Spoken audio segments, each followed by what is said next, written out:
Mizuki checked the platform's trending page every morning with the same ritual. Coffee, toast, one eye still half closed, thumbs scrolling out of muscle memory. Yume Shirose had held the top spot for 14 months straight. It wasn't even a competition anymore. Until this morning. The name sat at number 2 like a splinter. Kurenai Ioi. A new account, 3 weeks old, already climbing with the velocity of something being pushed. Mizuki clicked in. The title was Crimson and Cobalt. The summary read like every romance trope she'd ever used.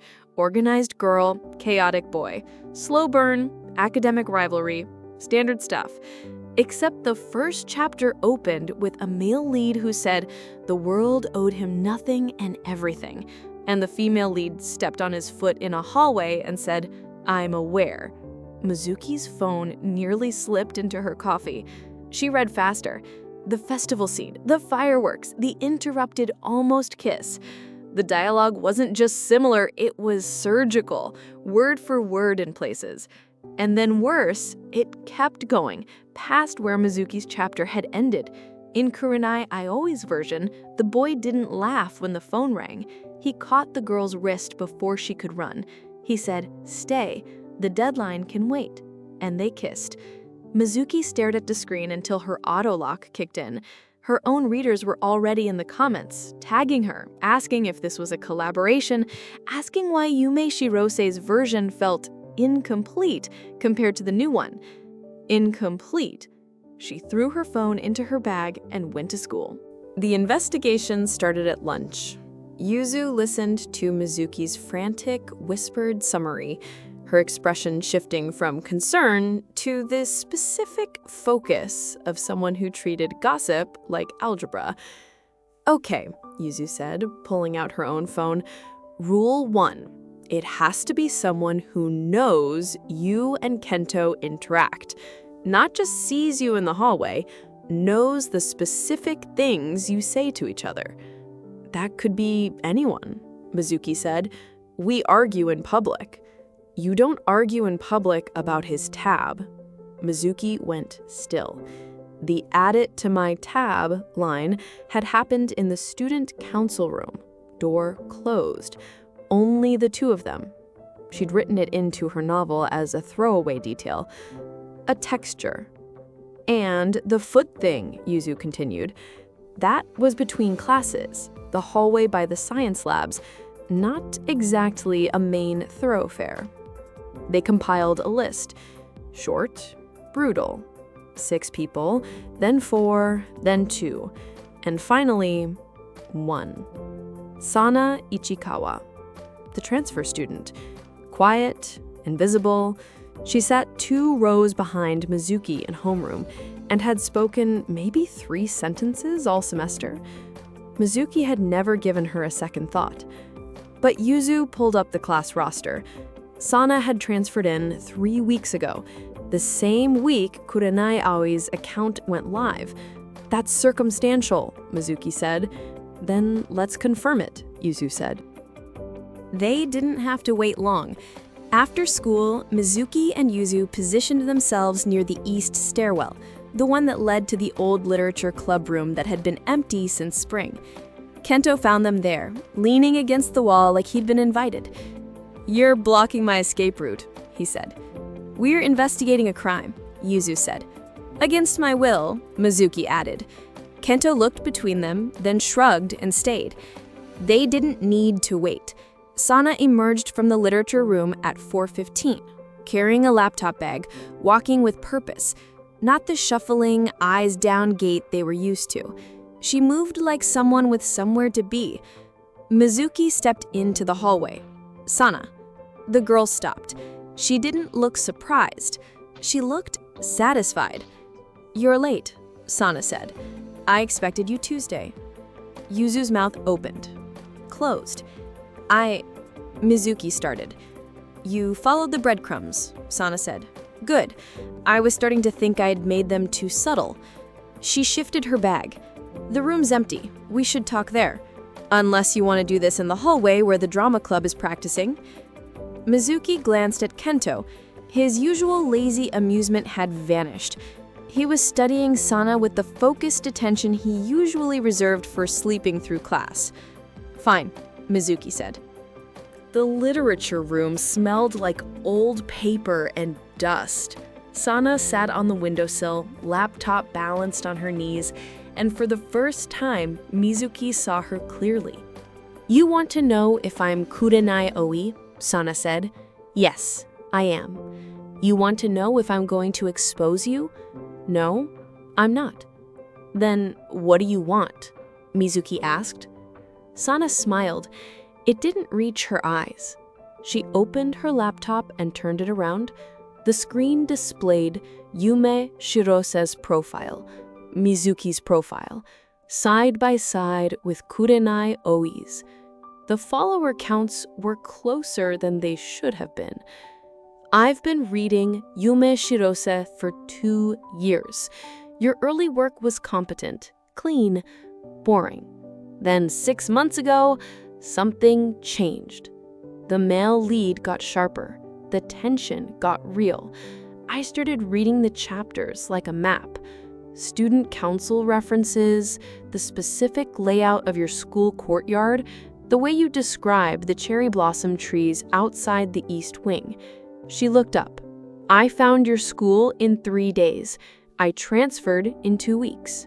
Mizuki felt the floor tilt. "You... what?" "I applied to this school because I needed to see the source. And I have to say, Mizuki-san, the reality is almost disappointing. You have him."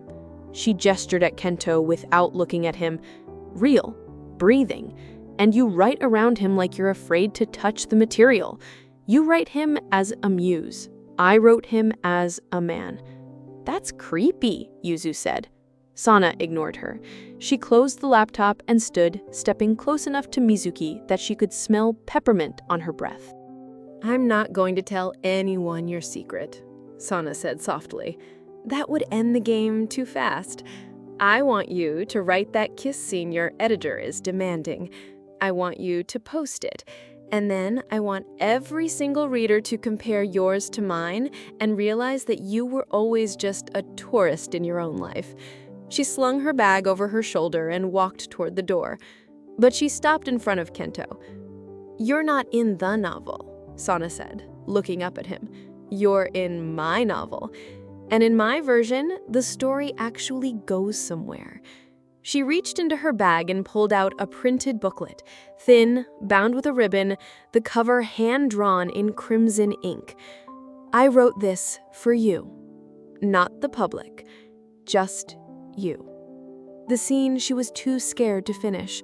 She pressed it into his hands. "Read it. Then decide which version of yourself you prefer." She walked out. The door clicked shut behind her. Kento stared at the booklet in his hands, like it might bite him. "Don't," Mizuki said. Her voice came out sharper than she intended. "Don't read it." Kento looked at her. "Why?" "Because it's not about writing, it's about..." She stopped. She couldn't say it. The jealousy was a physical thing, hot and humiliating in her chest. She grabbed her bag and left the room before anyone could follow. She didn't go home. She walked the long way around the school, past the courtyard, past the vending machines, past the spot where Kento usually napped during lunch. Her hands were shaking. She couldn't name what she was feeling. It wasn't just fear of exposure. It was the image of Sana handing Kento that book. "For you, not the public." Looking at him like he was already hers. Mizuki had written him 100 times.